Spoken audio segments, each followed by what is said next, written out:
Good evening, my name is Roy Peregrine. This video is for Liberty University History 5-12 and it's an overview of my final project, which is a slide deck in the link below. For my final project, I've chosen to study the Battle of Bunker Hill, and I've entitled it The Battle of Bunker Hill Revisited because a lot of people have seen the Battle of Bunker Hill. Through my studies, I came across a letter from Lieutenant Clark of the Royal Marines, and his words of the battle and the way he saw the battle made me want to look at this from the British perspective. Now, being in a forward garrison, I have been unable to find a lot of the resources that I would have liked to have used for this presentation, and that is in the last slide of this presentation, Issues with Research. A couple documents that I would have liked to have used in the study of this, but however, I do believe that with the secondary sources and the online resources that I have found, I can give you a good idea of where I'm going with this research project. So the first slide is an outline of the presentation. First, I'll give you an overview of the battle, which you can pause and read when you get to that point. Second, I will give you my research question and thesis. Third, I will talk about full spectrum operations theory. Fourth, the British perspective. Fifth, the American perspective. My theory on the battle's outcome, and then issues with research. Of course, following that is my biographies. The pictures, of course, the sites for all of the pictures are in the biography. If you would like to see that, they're basically copied and pasted off of Google Images. The Battle of Bunker Hill, an overview. If you want to pause the video now and read these slides, please do. I will stop for 10 seconds.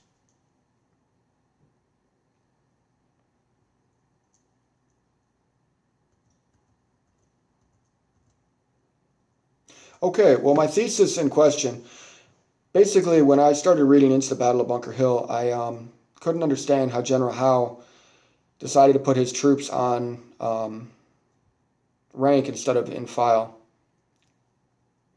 basically shoulder to shoulder instead of walking up in columns.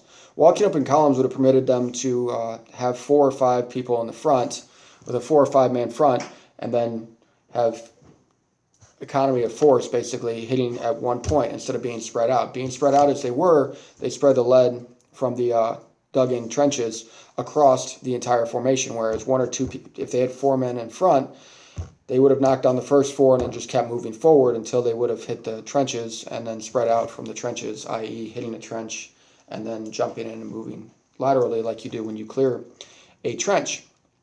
However, through the lens of newspapers, secondary sources, and letters, and comparing his actions to modern military operational theory, which I am not trying to take our current theory and put it onto him. I'm taking what he did and trying to put it into our current operational ideas, which were developed through looking at history. I feel that General Howe was fighting in the wrong operational spectrum and actually went through his actions deep in the conflict. Modern operational theory / U.S. Army doctrine. Basically, all actions happen within a unified action when we decide to take military action, and all of this happens within an operational environment. The operational environment is the human context which we all live. Unified action is when we decide as a group of people to use the government and/or force or to achieve some sort of measurable end. There is always in every operation an offensive aspect, a defensive aspect, and a stability aspect, or a defense support of civilian authorities aspect. Stability is overseas aspect. Defense support of civil assets is civil authority is basically the National Guard helping during a flood, for example. Something on the local environment. Howe was operating in an undefined environment and did not know how to employ his troops within that environment. I think he was walking up a hill to clear out some untrained rebel rousers who had stolen some cannons off a ship. And in the end of the day, he got to the top of the hill and found a dug-in military force behind a well-emplaced trench line. The American perspective, of course, was that of defense or stability.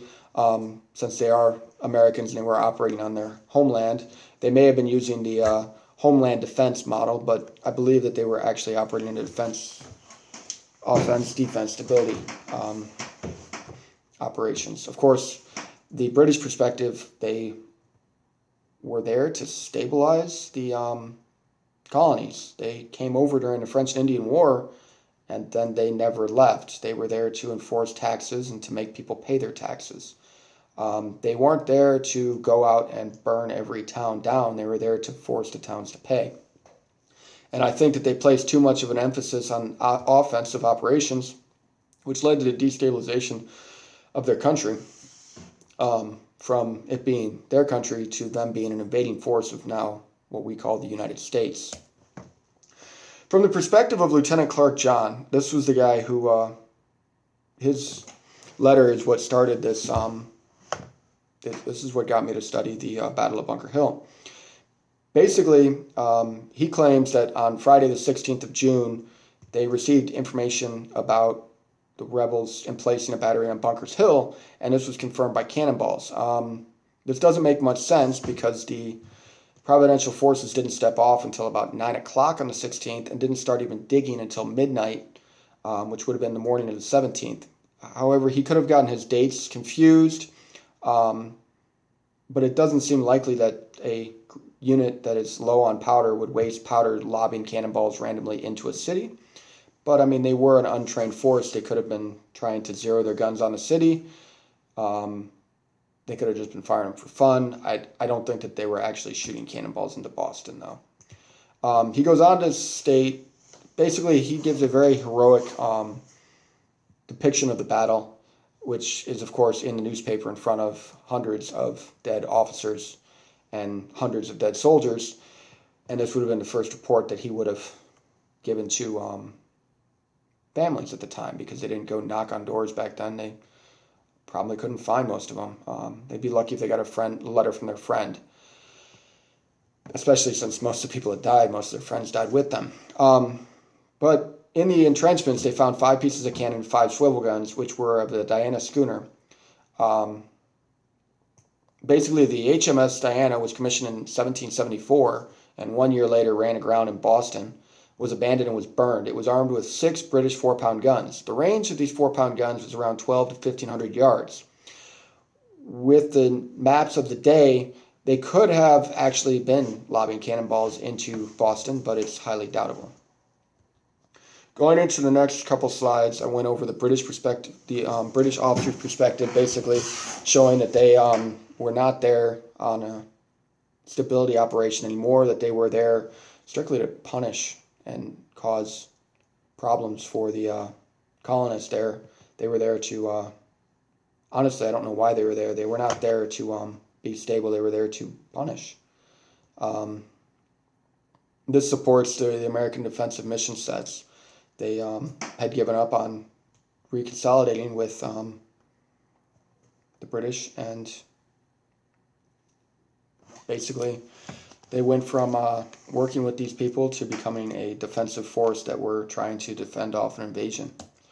The American perspective, they thought they were royal subjects, but they didn't know why they were being treated in such a way, so they moved into a defensive mindset against the British. The letter from Colonel Prescott, the perspective of the foot soldier, the perspective of Captain Halji Hyde, and the perspective of Sam Bocci, along with the perspective of John Trumbull, all support that the Americans were not the offensive authority in this. The British were going to occupy the hill and use it to attack the Americans during their church services. So the Americans, being Americans, decided that they would take it first and secure it to keep themselves safe in a defensive mindset. That's the small offensive part of defensive operations. In every operation, you have a little bit of every other operation with a heavy emphasis on whatever operation you're in. Again, I'm not trying to put our mindset on them. I'm trying to take their mindset and put it within ours. In conclusion, I think this is why we had I think this is why we're an American. We are Americans. We are the United States. Had the military, had the British worked to stabilize instead of to attack us. We may have reconsolidated and still been British subjects, but instead they sent the military over here to destroy us, basically.